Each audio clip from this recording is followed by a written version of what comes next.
At magandang umaga po sa bawat isa. Happy Lord's Day. This is the second Sunday of 2024 at marami ng bago. Isa sa mga bago ay meron tayong brand new lola.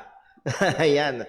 Again, congratulations po sa Velasco family sa kapanganakan ng unang apo na nila Sister Marie at Brother Danny Velasco at tayo ay nakikigalak. So pag-pray ho natin, they were expecting a normal delivery pero sa providensya ng Panginoon, naging cesarean.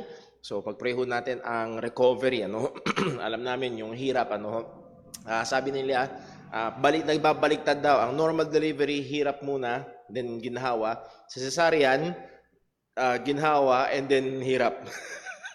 At medyo matagal-tagal ho yun. So pag-pray ho natin, alam naman din ho natin, sila Brother Darwin at Sister Charmaine ay very hands-on doon sa kanilang pandisalan, pero malaking changes ang mangyayari. So pag-pray natin ng mga adjustments and patuloy na wisdom at patuloy na kalusugan.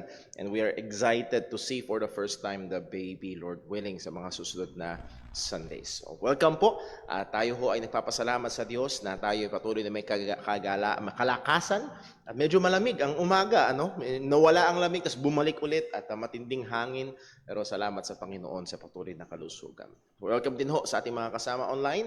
Tayo magsimula sa ating Sunday School, napakahalagang paksa, homosexuality and its gospel remedy. Napakaganda, napakahalagang paksa at napapanahong paksa sapagkat sa ating bansa matindi ang push ng LGBT community patungkol sa bagay ho na ito. At hindi lang nila basta gusto ng acceptance, gusto nilang mag-control, gusto nilang gibain yung mga tradisyonal na paniniwala, lalo na ang mga katotohanan ng salita ng Panginoon. So patuloy tayong matuto, not for the purpose na makipagdebate sa kanila, but for the purpose na makapagministeryo sa kanila in a loving, informative way. So tayo magsimula, hilingan natin na ating tagapagpaawit na tayo pangunahan. Let's all set the place and sing the books of the Bible.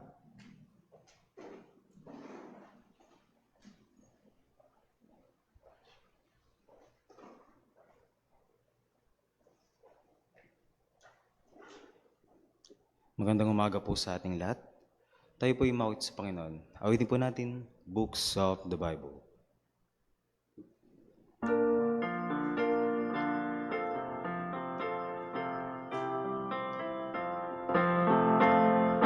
Genesis, Exodus, Leviticus, Numbers, Deuteronomy, Joshua, Judges, and Ruth.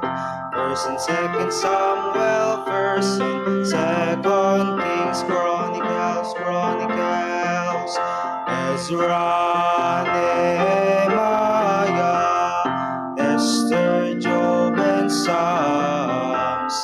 Proverbs, Ecclesiastes, Song of Solomon.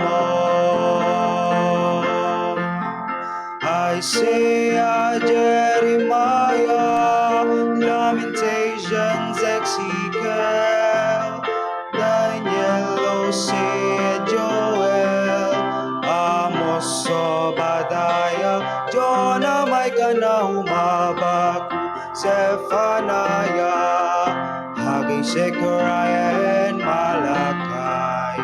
These are the books of the Old Testament. Matthew, Mark, Luke, John, Acts, Romans, First and Second Corinthians, Galatians, Ephesians, Philippians, Colossians, First and Second Thessalonians, First Timothy, Second Timothy, Titus, Philemon, Hebrews, James, First Peter, Second Peter, 3 John, Jude, and Revelation.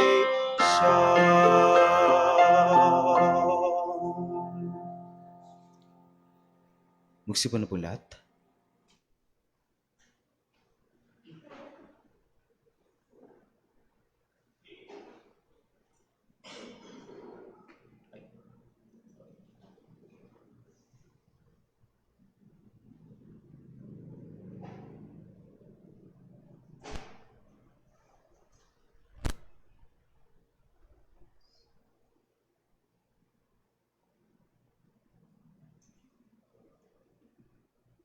Magandang umaga po sa ating lahat.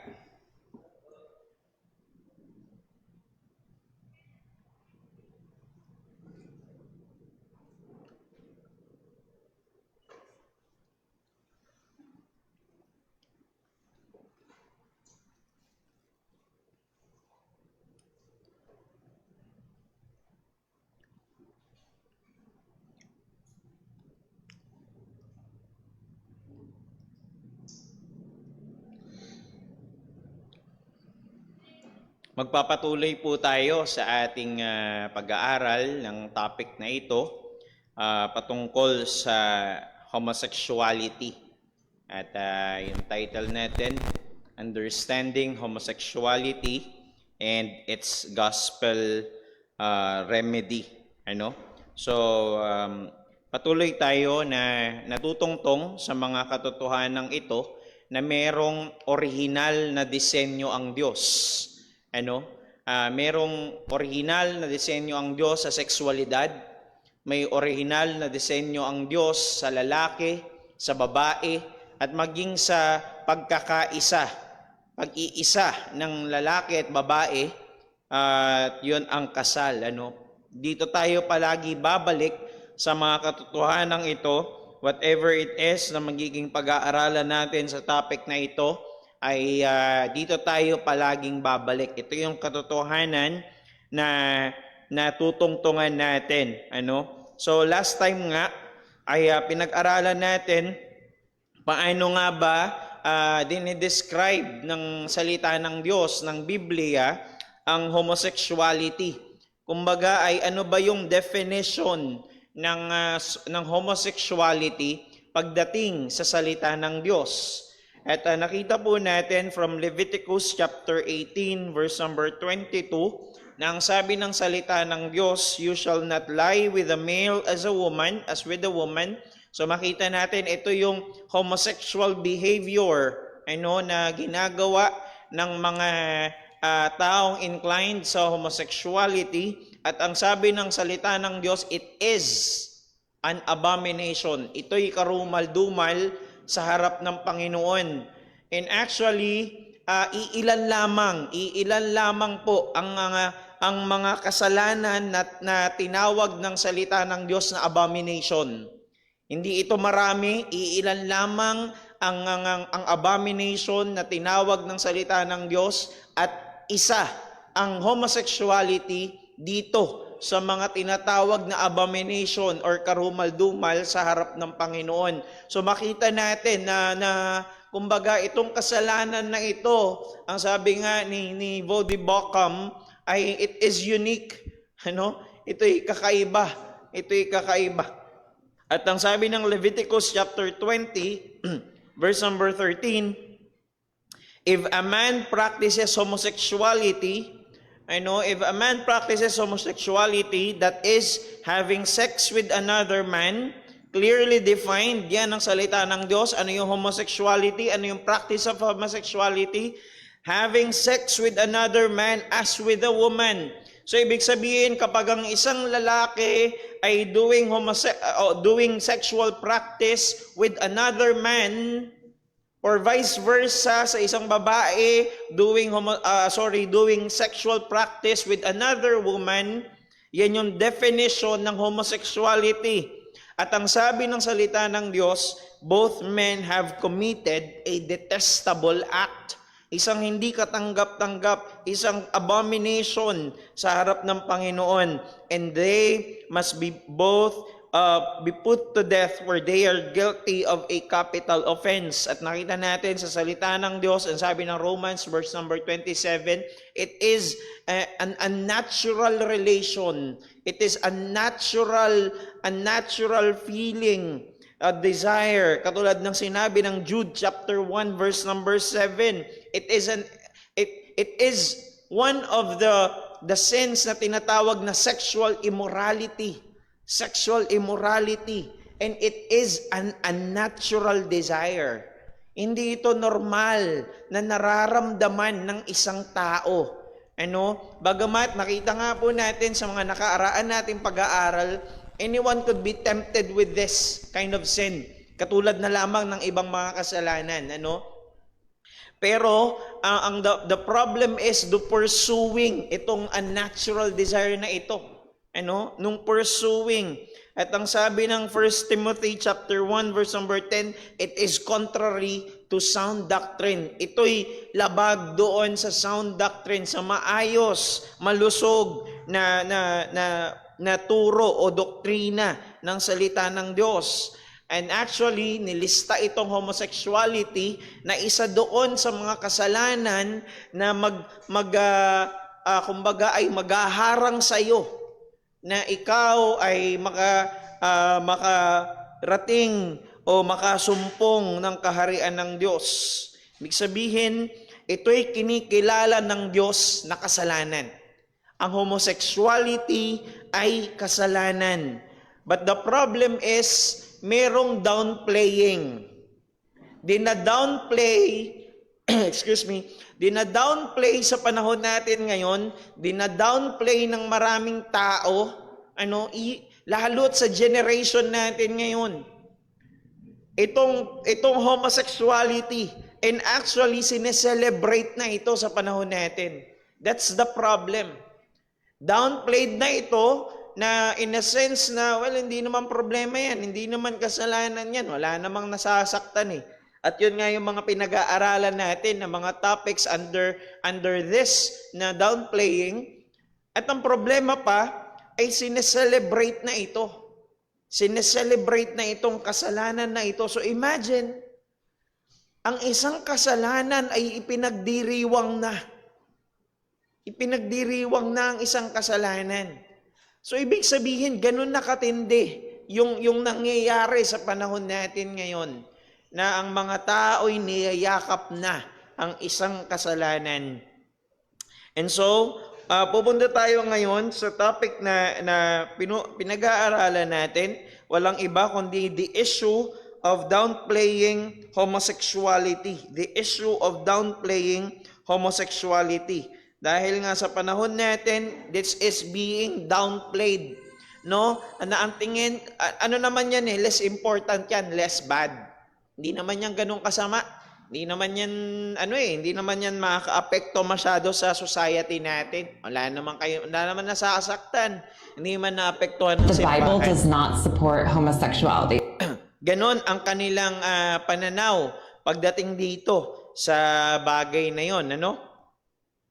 At ngayon, ang unang topic na nakita natin dyan, yung sinasabi ng ilan na the Bible does not oppose homosexuality. Hindi naman nilalabanan, hindi naman ino-oppose ng salita ng Diyos ang homosexuality. Ito yung kanilang pananaw. And nakita nga natin, sinabi pa nga ng isang article ng Human Rights Campaign na sabi nila, ay poor biblical scholarship daw and a cultural bias read into the Bible ang homosexuality, ang issue ng homosexuality. Kumbaga, inilagay nyo lang naman yan dahil lang yan sa bias ninyo. At ang problema, sabi pa nila, poor biblical scholarship. So underlying message, hindi kasi kayo nag-aaral ng maayos. Kulang kayo sa pagsasaliksik, kulang kayo sa pag-aaral. Yan ang sinasabi nila. At ang sabi pa nga nila, sexual orientation was not understood in the biblical times. Kaya nga mayroon pa silang sinabi doon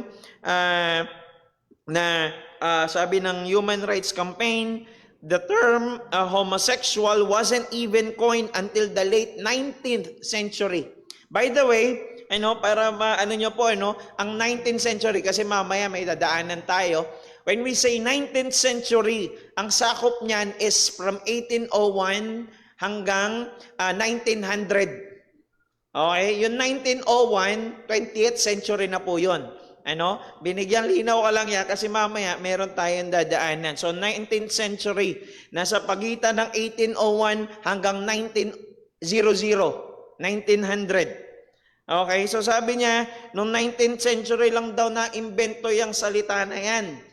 At nakita naman nga po natin, yung term na homosexuality, yung word na homosexuality ay naimbento lang din naman nga nung late 19th century somewhere around 1840s, 1850s. Depende kung sino yung unang nakarinig na sinabi ito nung psychologist or unang nakabasa dun sa article nung psychologist. Well, kung titignan po natin, yung kahit naman anong English word, ay late na lang din naman na imbento. Dahil una sa lahat, ang English language ay hindi naman po siya nag-e-exist ng doon pa. Ang nag-e-exist dati, Greek language, Latin language, until from Greek ay maimbento ang mga salita, tapos magkaroon ng English language. So makita natin itong argument na ito ay nakapakababaw. Napakahina nitong argument na ito para gamitin. Pero yun nga, sinabi natin at nakita natin from the Word of God. From the Word of God, yes, maaari na yung word na homosexuality later on na lang na-imbento, but it doesn't mean na hindi ito nangyayari.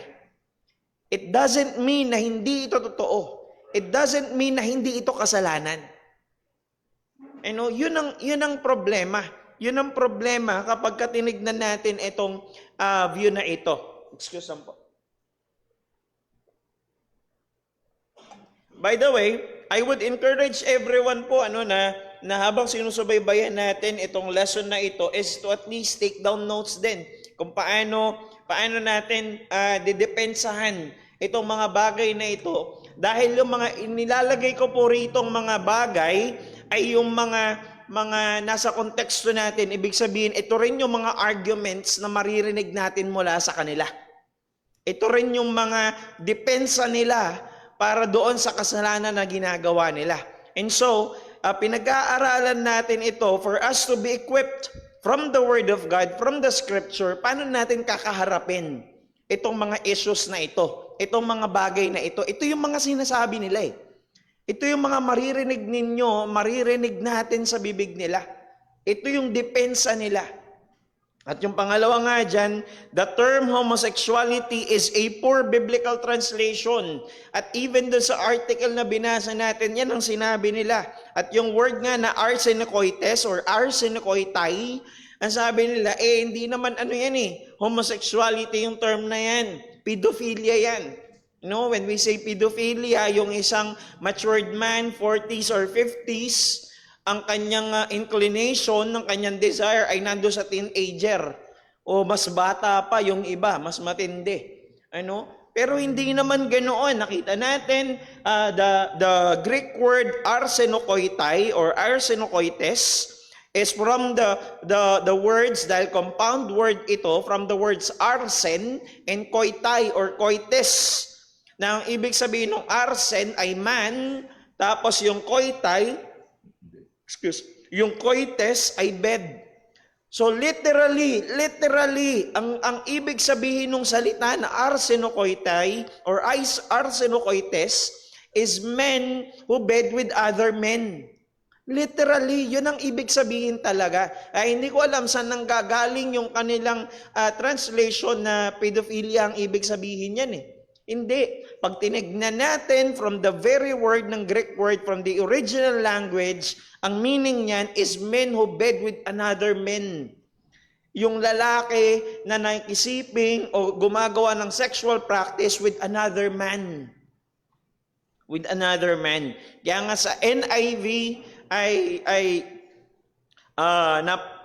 saktong-sakto yung definition ng NIV na men who have sex with another men. Yun ang kanyang definition. Dahil nga nakita natin, yung word na homosexual or homosexuality, wala pa roon sa King James translation, sa King James Version. Dahil around 1600s pa nga lang yan na translate. Kaya ang ginamit ng King James is the word effeminate. So hindi nyo makikita sa King James translation yung word na homosexuality. Pero sa mga modern translations, makikita nyo na yung term. Sa NIV, hindi pa masyado, kaya men who have sex with men pa ang ginamit. Pero sa ESV at yung mga later translations pa, may term na no, existing na yung term na homosexuality. And so last time, ito nga po yung pinag-aralan natin. The sin of Sodom and Gomorrah is not about homosexuality. Hindi naman daw tungkol sa homosexuality yung sin ng Sodom and Gomorrah. Meron pa nga isang nag-post sa Facebook, ang kanyang sabi, as within the story of Sodom and Gomorrah, there weren't any mentions of any of the sins of the LGBT community. Rather, it was about the arrogance and the lack of hospitality that both the cities of Sodom and Gomorrah has portrayed. So ang problema daw ng Sodom and Gomorrah is lack of arrogance and lack of hospitality. Arrogance pala, hindi lack of arrogance, arrogance and lack of hospitality. Kasi mayayabang sila punong-puno sila ng pride.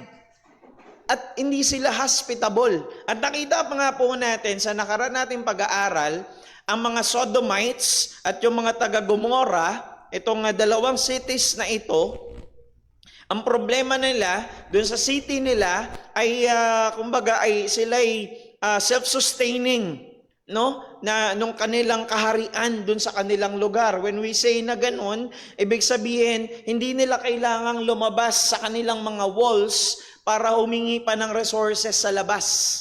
Ibig sabihin, meron na silang sarili nilang resources sa loob. Kaya nilang mabuhay na hindi sila lumalabas. Kaya kumbaga, meron silang ganoong yabang. Meron silang ganoong pride sa kanilang kaharian, sa kanilang gobyerno, sabihin na natin, sa kanilang lugar. Dahil mayaman kami at mayaman talaga sila. Marami silang mga treasures sa kanilang lugar.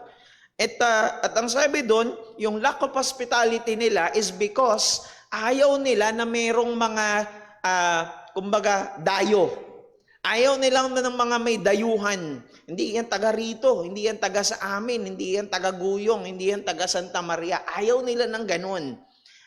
At ang ginagawa nga nila, isa sa mga ginagawa nila, is ginagahasa nila yung mga hindi taga roon sa lugar nila na napapasal lang sa kanilang lugar. Imagine, bisita, ganun ang gagawin ninyo. Ganun yung lack of hospitality rito. Hindi ito yung parang, ayaw namin sa inyo. Hindi lang yung ganun. Mas malalim pa ron. Ginagawan talaga nila ng masama para wag na kayong bumalik. Para yun ang ma-instill na wag nang pumunta rito sa lugar namin. Hindi namin kailangan dito ng ibang tao. Ginagawa nila ng masama. At nakita nga natin, from the text na binigay, totoo, ang sabi ng Ezekiel 16, yung Sodom, ang problema niya, may pride siya, excess of food, and prosperous is, and did not help the poor and needy. Yan ang sinasabi ng salita ng Diyos na problema. Mayabang sila, bagamat punong-puno sila ng pagkain, punong-puno sila ng yaman, hindi sila tumutulong sa mahihirap. At ang sabi pa ng Jeremiah, ay they commit adultery, they walk in lies, they strengthen also the hands of evildoers. At makikita ninyo, oo nga naman, kung dito sa mga verses na ito lamang, hindi talaga nabanggit. Hindi talaga nabanggit yung kasalanan ng homosexuality pagdating sa Sodom and Gomorrah. But then, binalikan natin. Doon mismo sa account ng Sodom and Gomorrah, ano ba yung nangyari? Ano ba yung nangyari?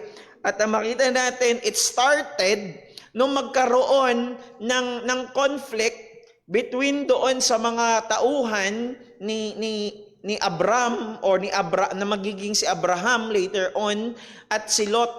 May mga tauhan sila na kumbaga may mga shepherds sila na sinasa or kumbaga ay kanilang pinagpapastulan yung kanilang mga tupa, kanilang mga cattles. At ang problema, dahil nga magkasama sila, mayaman kasi ito. Mayaman si Abraham noon, prior pa doon sa blessing ng Panginoon. Mayaman na talaga sila. Mayaman ang kanilang pamilya. At ganoon din si Lot, ng kanyang pamangkin. At ang problema, nag-aaway na yung kanilang mga pastol. Dahil nga, ang dami na nilang mga tupa, hindi na siguro magkasya, kakaubusan na sila ng resources. So it started with that. Ang sabi ni Abraham, maghiwalay tayo, wag nating pag-awayan to. Kumbaga, ang ibig niya sabihin, ano lang yan? Pera lang yan, resources lang yan, wag nating pag-awayan. Gawin natin, maghiwalay tayo ng landas. Kung pupunta ka ng kanan, dito ako sa kaliwa. Kung pupunta ka sa kaliwa, dito ako sa kanan. Maghiwalay tayo ng landas. Ang nakita ni Lot ay yung lugar ng Sodom. At ang sabi ng Panginoon sa verse number 13, labis ang pagkakasala ng mga taga-Sodom laban sa Panginoon. So doon pa lang dinescribe na ng Diyos kung ano yung meron sa Sodom. Bago pa man dumating doon si Lot, dinescribe na ito ng Panginoon. And so pinag-aralan natin from Genesis 18, ito yung nagkaroon ng bargain si Abraham at ang Panginoon na Lord, ang sabi kasi ng Panginoon, paparusahan niya ang Sodom and Gomorrah. Gugunawin niya ang Sodom and Gomorrah dahil sa kanilang kasalanan. At dahil pag-bargain si Abraham, sabi ni Abraham, Lord, righteous ka eh. Lord, matuwid ka eh.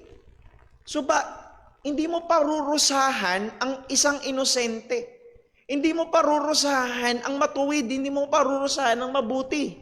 Na tama naman. Totoo naman. Totoo naman yun. Dahil hindi naman talaga paparusahan ng Panginoon ang walang kasalanan. Hindi ganun ang Diyos. Ang Diyos ay nagpaparusa sa merong kasalanan. Dahil siya ay just. Dahil siya ay tuwid. No?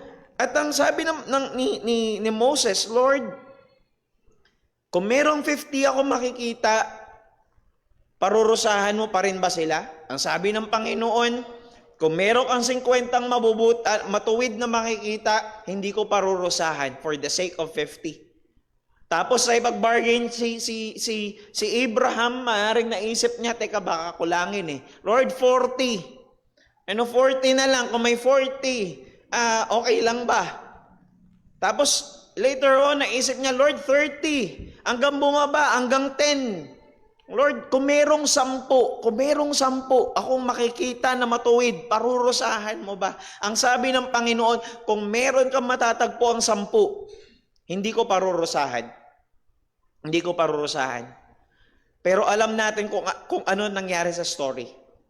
No? Nagbagsak ng fire and brimstone ang Panginoon sa Sodom and Gomorrah.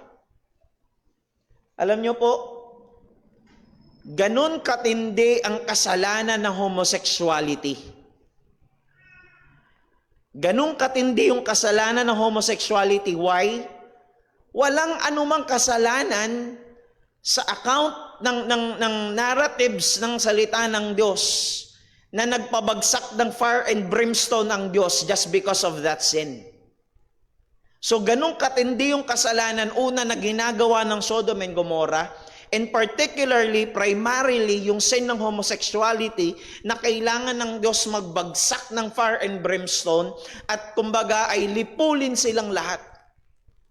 Dahil ganun katindi yung kasalanan na nangyayari sa Sodom and Gomorrah at ganun katindi yung kasalanan ng homosexuality. Hindi ito biro. Na kailangang lipulin ng Diyos ang dalawang bayan na ito, Sodom and Gomorrah. Imagine, lahat ng tao na yun napulbos. Bakit? Dahil ganun katindi yung kasalanan, yung epekto ng kasalanan sa Sodom and Gomorrah.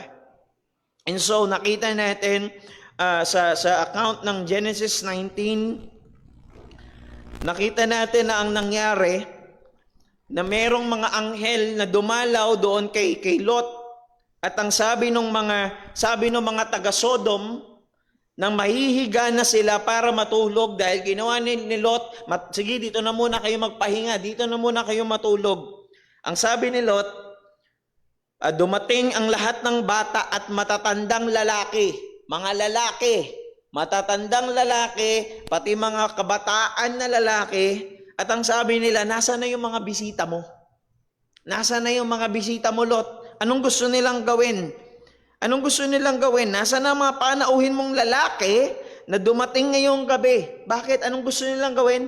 Palabasin mo sila rito dahil gusto namin silang sipingan. Gusto namin silang sipingan. Gusto namin gumawa ng sexual activity with them. And actually, ang ibig nilang sabihin dyan is the word rape. Yun ang gagawin nila. Actually, the term is gang rape. Ang dami niyan.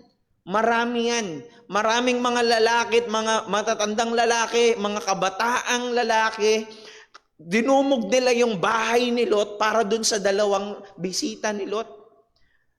Lalaki at hanap nila lalaki. Ngayon, nag-offer si Lot, ito na lang mga anak kong babae. Bagamat again, hindi ko sinasabing tama yung ginawa ni Lot, pero sa kultura nga nila ng mga Hudyo noon, nung mga panahon na ito, well, hindi pa naman sila Hudyo, pero yung kultura na pinanggalingan nila, ganun sila ka-hospitable na galawin nyo na kahit kami, kahit yung pamilya namin, wag lang ang bisita namin. Ganon ang kanilang pananaw noon. Pero sinasabi ko nga, hindi ito tama. Hindi ito justification na okay lang yung ginawa ni Lot. Hindi po ganoon. Pero ang punto rito, ang inoffer ni Lot, babae. Babae. Pero ang sagot nila, baka mas matindi pa yung gawin namin, ayaw namin sa kanila. So ibig sabihin, hindi lang makipagsiping ang balak nila. Ang gusto nila, ang nais nila, ang desire nila, yung lalaki. Ibang lalaki rin sila. So makita natin from the account itself, ang problema ay homosexuality. The problem is homosexuality. And so, doon sa Ezekiel, puntahan po natin sa Ezekiel, na isa nga sa sinasabi nila, yung sabi sa Ezekiel, wala namang wala namang homosexuality. Bakit ganon?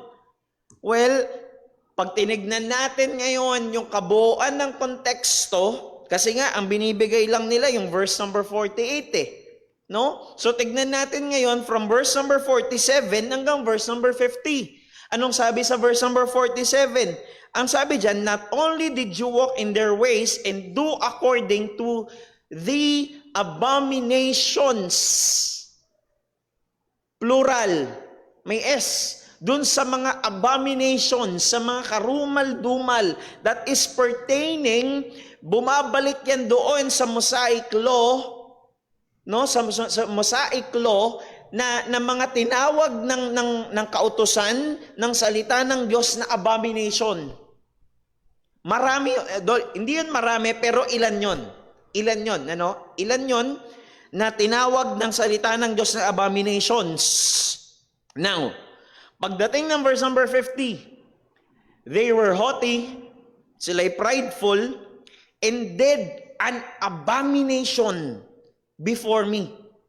So, ibig sabihin, from all the abominations na sinabi ng Panginoon, merong abomination in particular na ginawa itong Sodom and Gomorrah. Ano yun? Walang iba kundi ang homosexuality. So, ibig sabihin, naroon. Itinuturo ng salita ng Diyos na ang Sodom and Gomorrah is the very example ng homosexual sin, ng homosexuality. Naroon yun. Naroon. And actually, even sa labas ng salita ng Diyos nga, nakita natin yung mga accounts ng mga historical documents, historical books, na hindi na ito kasama sa canon, they are non-canonical books, at ang sabi ni Josephus, na isang Jewish historian, yung mga Sodomites daw, yung mga naka-red letter dyan, they grew proud, they become unjust toward men, they are impious toward God, they hated strangers, ayaw nila sa strangers, at they abuse themselves with sodomitical practices. So from the historical documents, kilala na ang Sodom and Gomorrah, ang sin ng Sodom and Gomorrah kasama ang homosexual act. At ang sabi, even the Testament of Naphtali, ito yung 12 testaments, na sabi nila, ito daw yung mga last words ng 12 sons ni Jacob or ni Israel.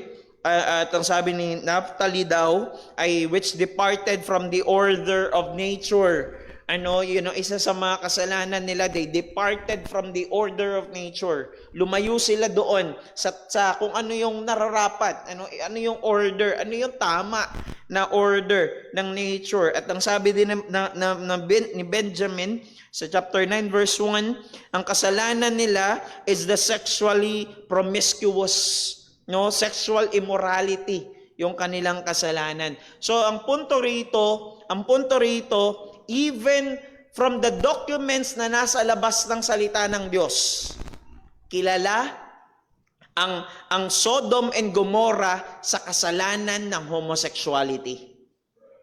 Kilala hindi lamang sa salita ng Diyos, kahit sa mga dati pang mga historical documents, alam nila ang kasalanan ng Sodom and Gomorrah is the sin of homosexuality. So hindi natin pwedeng i-disregard yung katotohanan na merong homosexuality doon, dahil merong homosexuality doon sa Sodom and Gomorrah. And so ang next natin na pupuntahan ngayon na isang binabato nilang argument is that Jesus never talked about homosexuality. Ito yung madalas, tingin ko, ito yung mas madalas na maririnig natin. Lalo sa mga progressive.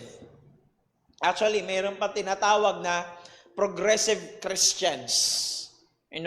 Na even yung homosexuality ay tanggap na nila sa kanilang iglesia. Hindi ko kaya nga nag-quote and quote ako doon sa Christian, dahil hindi ko matanggap na sila ay tinatawag nila ang kanilang mga sarili bilang mga Kristiyano, pero niyayakap nila ang mga kasalanan na ito. Ang kanilang argument is, if homosexuality is a sin, why didn't Jesus ever mention it? Kung kasalanan ang homosexuality, bakit hindi yan nabanggit ng Panginoong Hesukristo? Bakit hindi nabanggit? Well, para sagutin iyan, meron po tayong ipi-play saglit na video clip, ng isang dialogue ng tatlong mga, yung isa kasi priest, yung dalawa doon ay pastor, at ito yung kanilang pinag-uusapan.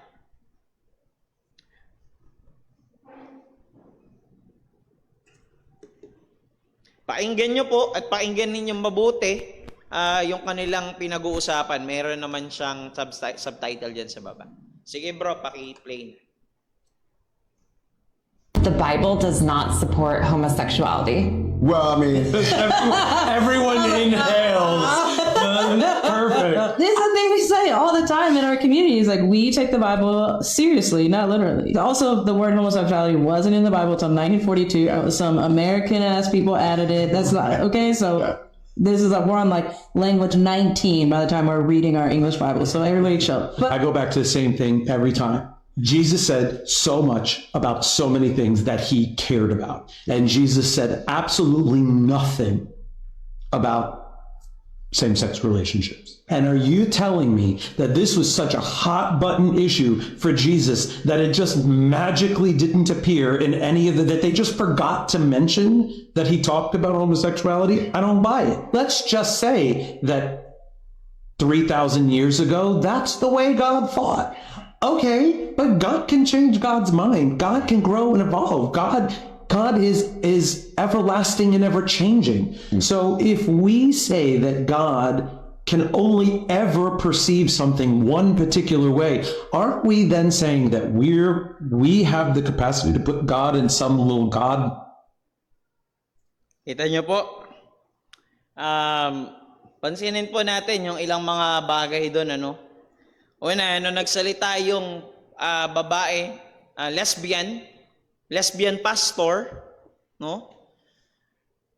Ano yan, mga ministers yun. Actually, 3 yan. Pag napanood nyo yun, meron pang isa dyan eh.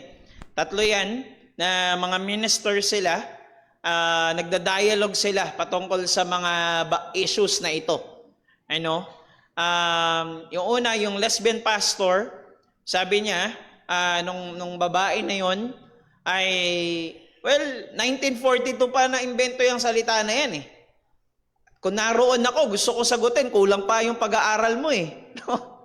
Dahil 19th century, ibig sabihin, di ba, sa pag-aaral natin, 19th century pa nga ang claim. Teka, kulang ka pa sa research, 1942 is 20th century na. 1800s pa na invento yan. So doon pa lang makikita mo na kung merong kulang sa research, sila yun. Ano? Kaysa yung binabato nila, kulang kayo sa pag-aaral. No, doon pa lang makikita mo, kulang na sila sa pag-aaral. Ang nakita lang nila, 1942. Atras ka pa. Research ka pa. Ano? 1840s, 1850s, meron na yan. Ano? But then, hindi yun ang punto. Makita ninyo, nung nagsalita na ngayon, siya yung pangatlo. Actually, mahaba yung dialogue na yun. Kinat ko na. Yung pare, priest yun, priest. Ang sabi niya, hindi naman binanggit ng Panginoong Jesucristo yung homosexuality. Wala naman binanggit eh. Yan ang sabi niya. At ito ba ang problema? Talagang blasphemy ang kanyang sinabi eh. Pero yung sabi niya, o sige sabihin natin, na 3,000 years ago, no? 3,000 years ago, yun talaga ang pananaw. Yun ang sabi niya. Pero ang Diyos naman everlasting and ever-changing. Grabing blasphemy. Nagbabago daw ang Diyos. At ang sabi niya, nag-grow and nag-e-evolve. Ano ba yung Pokemon ng Panginoon? Ano nag-e-evolve? Imagine, ministers ito ha, nagpapakilala silang ministers. Pastor yung dalawa, pari yung isa, progressive Christians. Ito yung meron sa panahon natin ngayon. When you hear the term progressive Christians, ito yung mga yon. Ito yung mga yon. Now, hindi ito parang, uy, ang ganda, progressive. Kumbaga, ang galing ang gandang pakinggan. Hindi yun. Ang nangyayari sa mga progressive Christians, niyayakap nila ang kasalanan na. Yun ang nangyayari. Hindi yun magandang term. Yung term na yun. Now, ang sabi niya, ever-changing ang Panginoon. Everlasting ang Diyos eh. Nag-e-evolve siya, nag-grow. Ibig sabihin, may mga bagay siyang alam noon na ngayon natutunan na lalo ng Panginoon. Nag-grow na siya. Nag-evolve na ang Diyos. Hindi natin alam anong level na yung Diyos nila. Sa panahon natin ngayon. Hindi ko lubos maisip na ganun ang kanilang pananaw sa Diyos.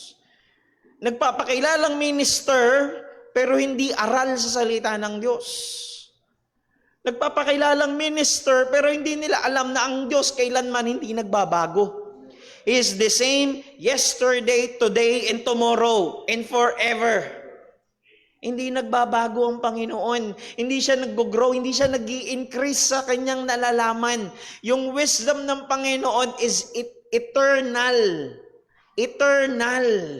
Hindi ibig sabihin ng everlasting, nag-grow yun pataas. Ang ibig sabihin ng eternal, yung wisdom and knowledge ng Panginoon, ibig sabihin, consistent yun na ganoon. From eternity past to eternity future, magkabilang, wala namang end no? Pero magkabilang end, para lang matutunan natin, hindi siya nagbabago. Alam niya na lahat ng mga bagay, punong-puno siya ng wisdom, hindi na yun nababawasan, hindi na yun nadadagdagan.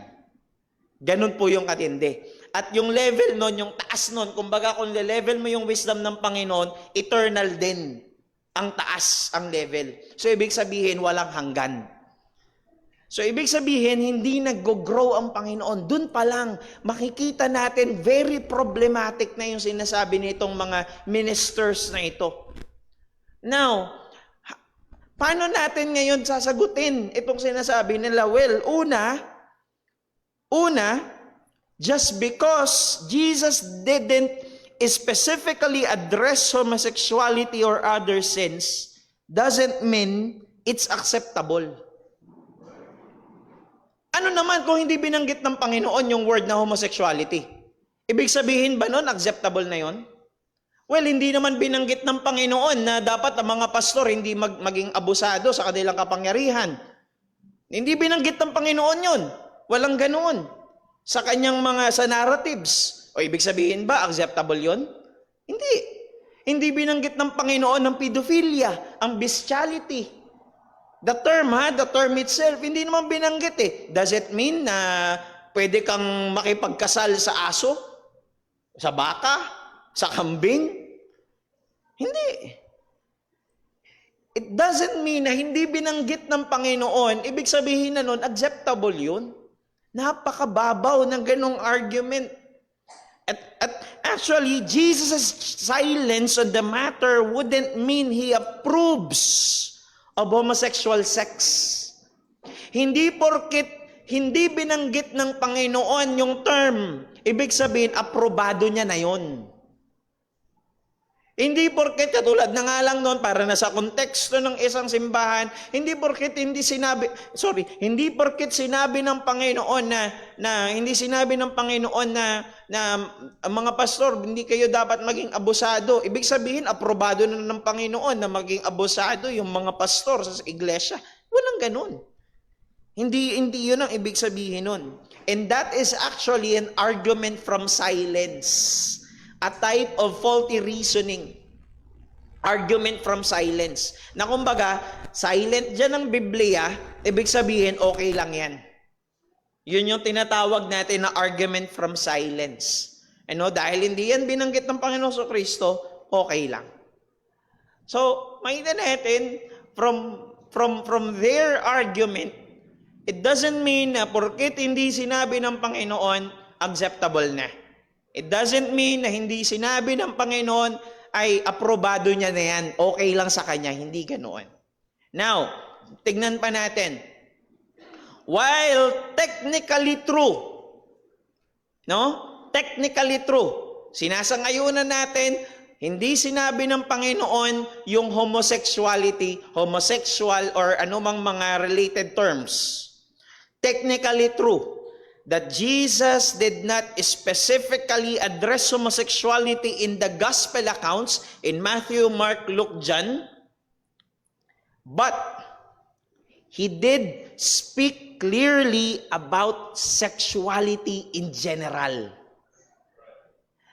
Bagamat hindi binanggit ng Panginoon yung pagiging bakla, pagiging tomboy, yung kasalanan ng ginagawa ng homosexuality. Pero itinuro ng Panginoon, particularly, sexuality in general. Anong sabi ng Panginoon in Matthew 19, verses 4 to 6? He answered, ang Panginoon Kristo, dahil nagtatanong dito tinest siya ng mga Pariseyo. Now, ang sagot ng Panginoon, have you not read? Hindi nyo ba nabasa that He who created them from the beginning made them male and female? Excuse me. Yung daw lumikha from the beginning, ang sabi ng Panginoon, He created male and female. Dalawang kasarian lamang ang ginawa ng lumikha from the beginning, male and female. So makikita natin dito na yes, hindi binanggit ng Panginoon homosexuality, pero binanggit niya meron lamang dalawang genders. He addressed sexuality, male and female, and said, therefore, a man, ang isang lalaki, shall leave his father and his mother and hold fast to his wife. His wife. Yung asawang lalaki na ito, siya'y makikiisa sa kanyang asawang babae. So, ibig sabihin, ang pag-iisa ng kasal ay sa pagitan lamang ng lalaki at babae. Yan ang itinuturo ng Panginoong Kristo. Bagamat hindi niya binanggit ang homosexuality, pero sinabi niya, meron lamang dalawang kasarian, lalaki at babae, at ang pwede lamang ikasal yung lalaki at babae. Yan ang itinuturo ng salita ng Diyos. So they are no longer two but one flesh. What therefore God has joined together, let no man separate. Kasi ang issue dito is the issue of divorce. Yan ang challenge, yan ang testing ng mga Pharisees. Kaya nga, instead of taking a permissive view of sexual immorality and divorce, kaysa mag-commit ka ng sexual immorality, kaysa mag-divorce kayo, ang option na binigay ng Panginoon is either maging single ka and celibate, no, maging single ka, or magpakasal ka at maging faithful ka doon sa asawa mo. Dalawa lang ang option. Either maging single ka and celibate, or magpakasal ka at maging tapat ka doon sa asawa mo. Yun lamang ang option. Yun lamang ang binigay na option dito ng Panginoon. Now, kung titignan natin, paano ba natin natatawag ang isang bagay na sexual immorality? Paano ba natin natatawag na isang kasalanan ay sexual immorality? Well, una, kapag labag ito doon sa original design, again, babalik tayo sa original design ng Panginoon. Ano yung original design na binanggit ng Panginoon mismo sa Matthew 19? Meron lamang lalaki at babae. At yung lalaki at babae, ay sasailalim sa covenant ng kasal at naroon ang regalo ng sex. Now, kapag ang isang bagay ay matatawag na sexual immorality kapag labas ito doon sa original design. Original design na ang lalaki at babae, sila ang nilikha ng Diyos, sila rin ang pwedeng ikasal. Pag lumabas ka doon sa loob ng mga bagay na iyon, that's sexual immorality. Kapag yes, lalaki at babae nga, pero hindi sila kasal, that's sexual immorality.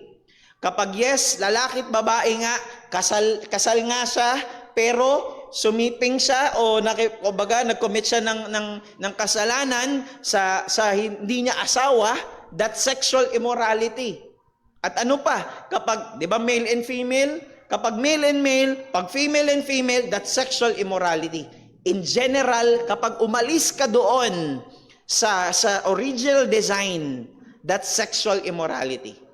Yun ang may tatawag na sexual immorality. Ano pa?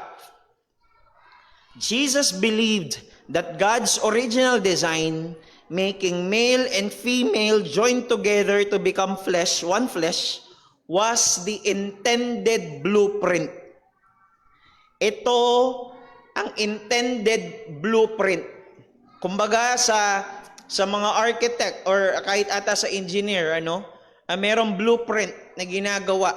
Big sabihin, pag merong blueprint, alimbawa na lang sa isang structure, kapag may blueprint yan ang dapat sundin. Tama, Brother Jesnel, Yan ang dapat sundin, yung blueprint. Bakit? Dahil yun ang pinag-aralan yan, kumbaga, ng mga arkitekto, mga engineers, yung blueprint na yan, pinag-aralan yung mga sukat. Now, sa tao, sa sexuality, pagdating sa lalaki at sa babae, sa kasal, mayroong blueprint ang Panginoon. Ano yung blueprint ng Diyos? One man, one woman, one flesh, one lifetime. Lalaki, babae, sila pagkakaisahin for a lifetime. Yan ang blueprint or original design ng Panginoon. Ano pa? Jesus didn't need to say anything about homosexuality. Well, sabi nila, bakit hindi in-address ng Panginoon? Bakit hindi siya nagsalita tungkol sa homosexuality?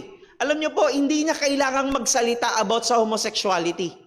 He didn't need to talk about homosexuality. Why?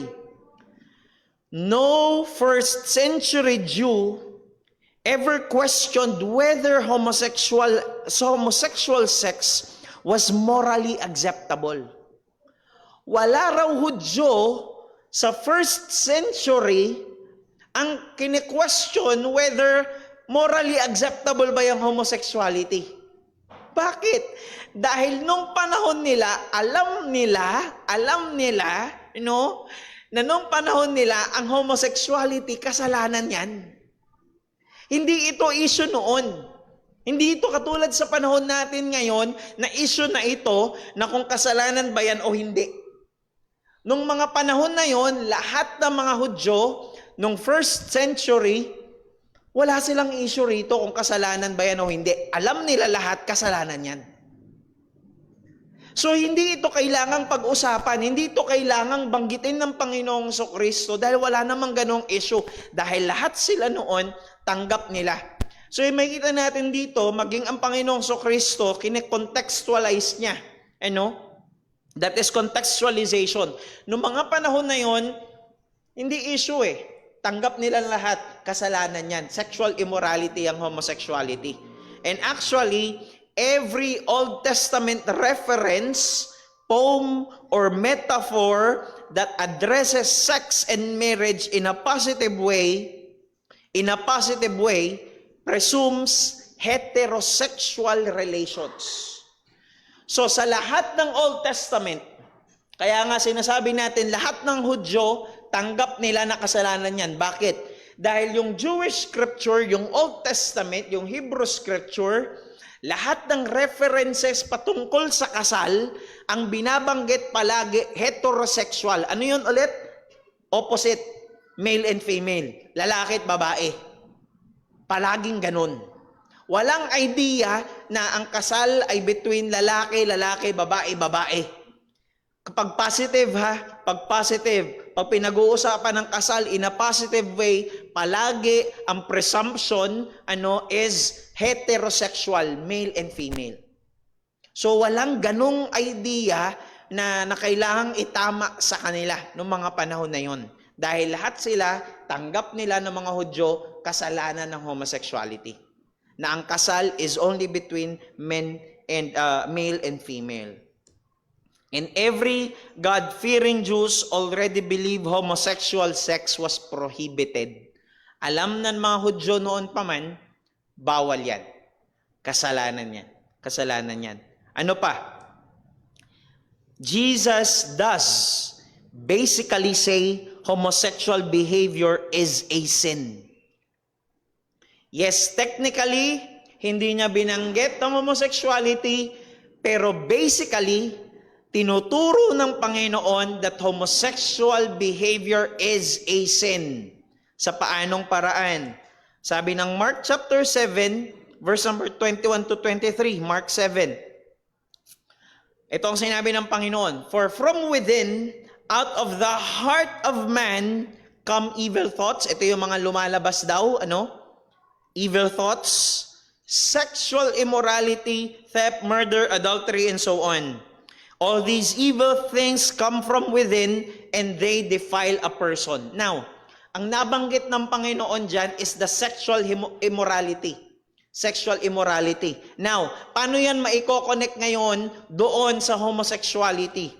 The Greek word na translated yung word na sexual immorality dyan is from the word porneai. Diyan din ang galing yung term na pornography sa panahon natin ngayon. Porneai. Na ngayon, alam ng mga audience ng Panginoon, ng mga Hudyo, na nung nabanggit ng Panginoon itong porneai, ang binabanggit niya is the sexual sins pertaining sa Levitical law or the Mosaic law. Na sinasabi ng Mosaic law na sexual sins, sexual immorality. At kung babalikan natin sa Mosaic law, ang sexual sins, ang listahan nun, kasama roon ang homosexual behavior, ang homosexual sin. So ibig sabihin, hindi man nabanggit ng Panginoon word for word yung homosexuality, pero kasama ito sa inilista niyang kasalanan na lumalabas out of man dahil sa kasalanan. Out of man. So, ibig sabihin, naroon. Tinuro din ng Panginoon, basically, not technically, but basically, ang homosexuality. Dahil inaddress niya ang sexual immorality. And that goes back doon sa Mosaic law, yung list ng sexual sins, at isa doon ang homosexuality. At ang number 5, which is yung last na defense natin dito, saying Jesus never said anything about homosexuality mistakenly presumes that the words of Jesus are more authoritative than the rest of the scripture. Now, wala pong hierarchy sa salita ng Diyos na parang mas mataas yung authority ng mga sinabi ng Panginoong Kristo, tapos nasa baba nun yung sinabi ng mga apostol, tapos sumunod na lang yung iba. Hindi po ganoon. Bakit? Dahil yung Biblia, yung kabuuan niyan, ang author niyan ay walang iba kundi ang banal na spirito. Ang author ng Bible is God Himself, ang Diyos mismo. So ibig sabihin, same yan ng authority. Whether sinabi yan ng Panginoong Kristo, sinabi yan ng mga apostol, sinabi yan ng mga propeta, sinabi yan ng mga priest, sinabi yan ng mga hari, sinabi yan ni Job o kung sino man sa Biblia, same yan ng authority. Why? Dahil ang author ng salita ng Diyos is God Himself, the Holy Spirit. So ibig sabihin, hindi porket hindi sinabi ng Panginoong Kristo, wala yan sa red letter. When we say red letter, no, sa Bible ninyo, may mga red letters yan. Ibig sabihin nun ay ang Panginoong Kristo mismo ang nagbanggit nun. Now, hindi ngayon mas authoritative. Hindi yun mas authoritative, equal siya ng authority. Bakit? Dahil iisa lang ang author, God Himself, no? Holy Spirit. So, ibig sabihin, mali yung kanilang pananaw doon. Na, well, hindi naman yan nabanggit ng Panginoong Kristo eh. Dahil nga ang pananaw nila, mas mataas yung authority ba? No? Kumbaga ay nasa taas ng hierarchy yung sinabi ng Panginoong Kristo. Bagamat siya ang pangalawang persona, pero makikita natin na hindi mas mataas yung kanyang mga sinabi, kundi iisa, no, ng authority level dahil iisa ang author, which is God Himself, the Holy Spirit. At next time na po natin pag-aaralan ito for the sake of time dahil magiging mahaba rin ito. Actually, madadaanan din natin dito even the medical arguments, scientific arguments, dahil sinasabi nila, homosexuality does not hurt nor harm anybody. Hindi naman yan, wala namang sinasaktan ng homosexuality. Wala namang sinisira. Wala namang nangyayari sa inyong masama eh. Pag-aaralan natin to next time. Is it true? Totoo ba ito? Na wala nga ba talaga nasasaktan? Wala nga ba talagang na-harm? Wala nga ba talagang nasisira? Naapektuhan negatively sa homosexuality? Alright, so with that, ay mayroon po bang mga tanong in particular sa ating topic?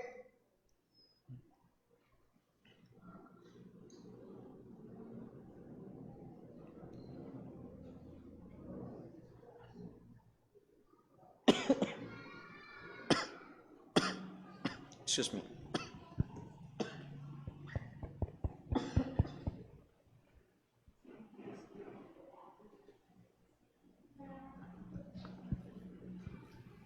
Meron po bang merong tanong?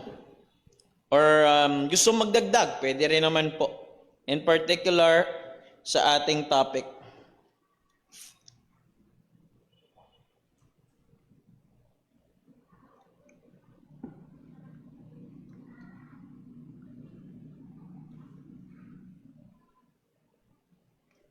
Meron po ba? Dito po sa ating church?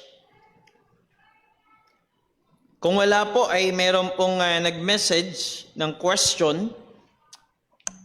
Sabi po ni Brother Boy, tunay kayang Kristiyano ang nagpapatuloy sa isip niya o nagpapantasya ng pakikipagtalik sa kapwa lalaki o kapwa babae? Well, ang clear at ang short answer dito ay hindi ito tunay na mananampalataya dahil kung ang gagamitin natin is the term nagpapatuloy. Nagpapatuloy doon sa pagpapantasya ng pakikipagtalik sa kapwa niya lalaki o kapwa niya babae. Ito'y kasalanan at sabi nga natin kung walang struggle doon sa bagay na yon, that's something na dapat dapat pagsisihan. dapat pagsisihan. At hindi natin sinasabi, again, sinasabi natin na anyone could be tempted with this sin. But there should be a struggle. Merong pakikipagbaka, may paglaban, anumang temptasyon ng kasalanan. Sabi niya pa po sa question, napakadaming ministers ngayon ang hindi aral sa Bible, which is true. Nakita po natin kanina sa video, they call themselves ministers. They call themselves pastors, priests, ministers of the word. Pero hindi sila aral. Even using the Bible deceitfully to serve their personal desires and purposes, such are not of God. Dapat ba silang ituring na kapatid sa Panginoon? Dapat ba tayo makipag-fellowship sa kanila? Well, kung ang tinitignan po natin dito ay yung katulad ng mga examples na napanood natin sa kanina, I don't think po na may tuturing natin silang kapatid sa Panginoon. Dahil una sa lahat, sila'y nagme-minister ng salita ng Diyos. Una sa lahat, napakabigat ng ganong responsibility. But then, makikita natin, doon sa example na yon, alone, hindi naman talaga sila aral pagdating sa salita ng Diyos. And hindi pa natin alam ano pang mga ginagawa nila, whatever deceitfulness. Kasi kung doon pa lang, kung doon pa lang lumalabas na hindi ka aral sa salita ng Diyos, ano pang mga panloloko ang kaya mong gawin? Ano pang mga maling aral ang kaya mong ituro sa mga tao? What would you expect? Kung sa ganitong bagay, ididepensa ninyo dahil lang sa inclination. By the way, yung isa lesbian, yung isa doon bading, yung pare, yung priest, hindi ko rin alam. Well, sabi niya meron siyang ring, pinakita niya yun sa dialogue, meron daw siyang ring, pero hindi natin alam, baka lalaki lang din pala. Hindi ko pa na-research yung kanilang buhay, pero papakita niya yun later on sa dialogue nila. So, kung ganoon, sa ganitong mga bagay, nako-compromise na yung truth, ano pang mga truth yung kaya ninyong i-compromise? Yun ang problema. So I don't think na dapat tayo makipag-fellowship sa mga ito. The most loving way na magagawa natin sa kanila is to call them to repent. Tawagin sila na magsisi sa kasalanan. Hindi po ang loving yun. That is the most loving thing na magagawa natin para sa kanila. Kasalanan niyang ginagawa ninyo. Kasalanan niyang ginagawa ninyo. At ang sabi pa po niya rito, tulad ng pastora, pwede sila sa JAL o iba pang grupo, ganun din yung mga homosexuals, pwede sila sa ibang religious group. Pwede ba tayong puwersahin na magkonsinti ng pastora o maging mga bisyo ng mga kabaklaan? Well, kung ang pinag-uusapan po rito ay pwede bang ipasok yan dito sa ating iglesia, yung ganong katuruan na pwede na ang pastora, pwede na ang mga nagme-minister ay magturo ng homosexuality, tanggapin ng homosexuality, mali po yun. Dahil una sa lahat, ang pinangahawakan nating pananampalataya ay walang iba kundi ang nilalaman ng salita ng Diyos. And the scripture is against it. Labag po sa salita ng Diyos ang pastora. Ang sabi nga ni John MacArthur, nung tinanong siya, anong masasabi mo sa mga pastor, sa mga churches who have women pastors? Ang sabi ni John MacArthur, wala silang pastor. Yun ang kanyang sagot. Wala silang pastor. Dahil hindi po itinuturing na pastor ng salita ng Diyos ang isang babae. Again, hindi dahil mas mababa ang babae sa lalaki, hindi po ganoon. Merong inilagay, dinisenyo na function ang Diyos sa iglesia. May inilagay na disenyo ang Diyos sa lalaki, may inilagay ang Diyos na disenyo sa babae. Hindi dahil mas mataas ang lalaki sa babae, magkaiba po tayo ng inilagay na responsibilidad, magkaiba ng inilagay na disenyo ang Diyos sa lalaki at babae. Now, the very design of God sa kanyang iglesia, ang mamumuno, ang maglilid ay lalaki. Kaya nga, sabihin ko na rin po ito, I want to encourage yung mga men ng church, panalangin po natin na tayo'y maging mga leader. Of course, una sa ating tahanan, pangalawa sa ating iglesia. Dahil ito ang disenyo ng Diyos para sa atin. Ito ang disenyo ng Diyos. Be the leader of your family, be the leader of your home, and be the leader na nagmi-minister lalo tigit dito sa ating iglesia. Dahil yan ang disenyo ng Panginoon. So with that po, meron pa po bang mga questions before we pray, before we close? Sige po. Good morning sa lahat. Maiksi lang po ito patungkol ito sa yung sa pagkakasal. Siguro hindi lingid sa atin na ang bakla at saka ang tomboy ay hindi talaga natin madadala sa Panginoon.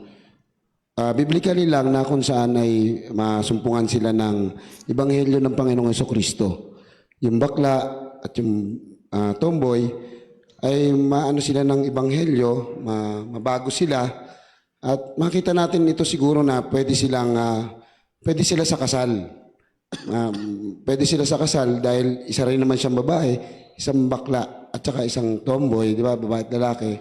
Pag nabago ng ebanghelyo ito, kasi marumi sila sa paningin ng tao, pero sa ating siguro mga Kristiyano, matatanggap natin silang maging mag-asawa sa pamamagitan ng kasal. Pwede silang ikasal. Yung dati silang bakla, pero na-adapt sila ng pagiging anak ng Diyos bilang isang Kristiyano.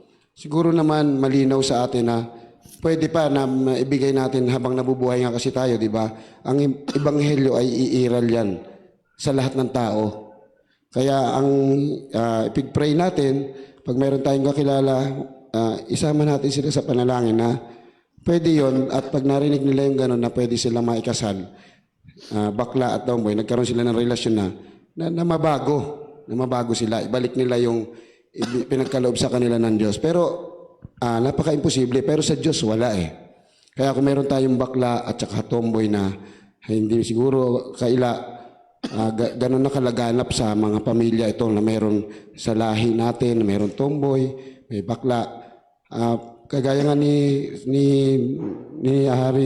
Moises at ni Apostol Pablo, pagdating sa maligtas yung kanilang mga mahal sa buhay, umiyak sila na kung saan ang sarili nila na kung hindi ililigtas yung mga yon, parang mabigat sa kanila.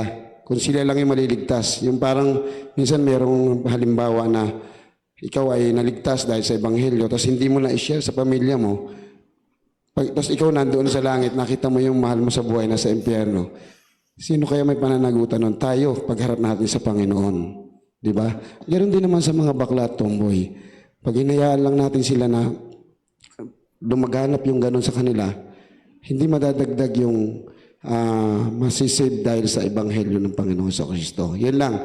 At nawa, makatulong ito kahit maiksi, na pwedeng ikasal ang bakla at tomboy kung ibabalik nila yung sarili nila at magiging ganap silang ligtas talaga na nasakop sila ng ebanghelyo. Salamat. God bless po. Ayun. Una po ay nakuha ko po yung punto, thank you po. Salamat po. Gusto ko lang din pong itama yung unang phrase na hindi maliligtas yung mga bakla at tomboy, maari po sila maligtas, pero nakuha ko po yung punto ninyo. Ang ibig nyo sabihin ay kung hindi nila pagsisisihan ito, pero yun nga, linawin natin, hindi po natin sinasabi na walang pag-asa ang mga bakla at tomboy. Ang bawat isa sa atin ay mayroong pag-asa ng kaligtasan kung pagsisisihan po natin ang kasalanan. Now, yung problema po kasi na nabanggit doon ay kung unawain natin, paano kung yung bakla at tomboy ay kasal? Di ba? Tama po, Paano kung mag-asawa yung bakla at tomboy? Well, technically, lalaki at babae ito. Gusto ko nga po sana i-address pa sa later on na topic, pero since na-brought up ngayon, ang problema po kasi dyan ay ganito. Well, technically, lalaki at babae yun. Bakla at tomboy, tas ikinasal sila. Now, the problem is this. Sino ngayon ang magfa-function bilang lalaki at bilang babae? Nakuha niyo po? Yun. Apo.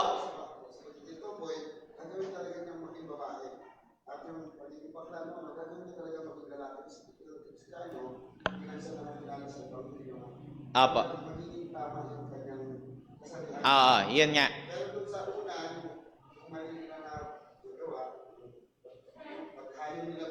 Apo. Okay.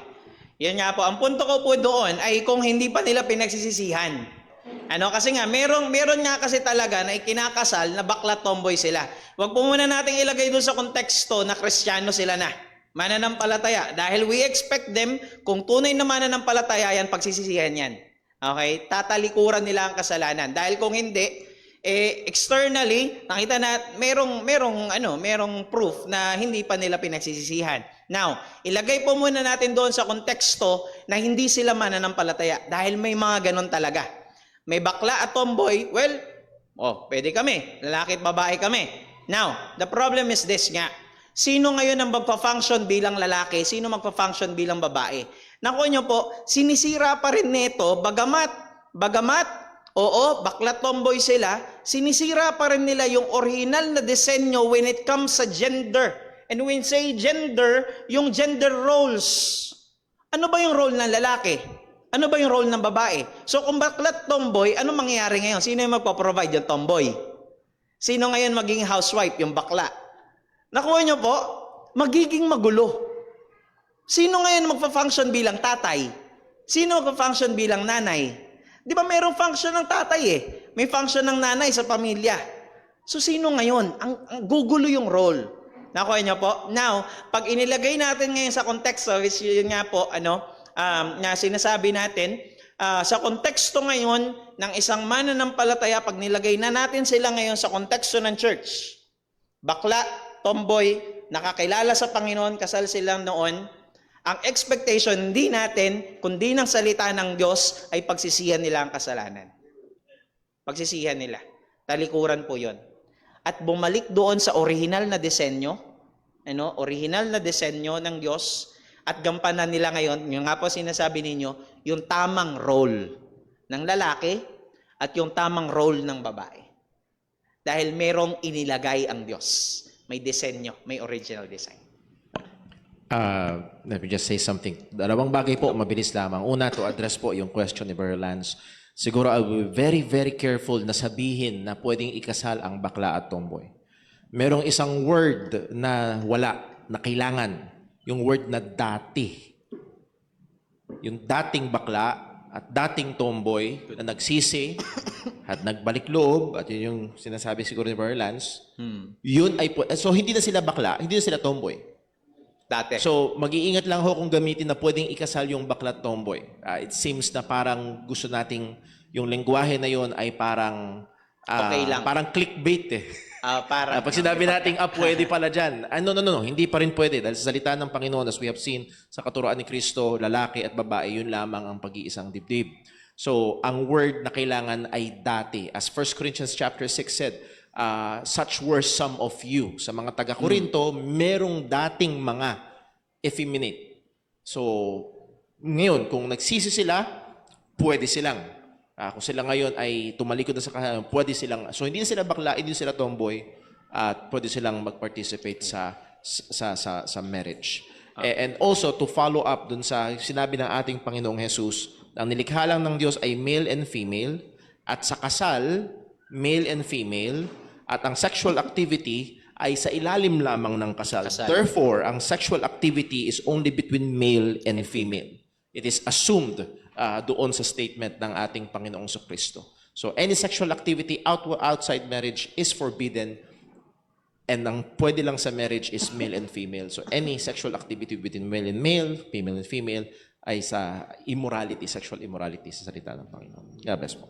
Amen. Thank you po. Salamat po sa inyong mga insights. Na-appreciate po natin yan ang malaki. Maging sa mga questions, dahil dito na kakaroon ng conversation pang lalo sa topic na pinag-aaralan natin. So again, I'm encouraging po ang bawat isa sa patuloy na pag-aaral natin. Take down notes habang nakikinig tayo is alaan nating i-process. Kung mayroong mga questions, ay raise it up para mapag-usapan.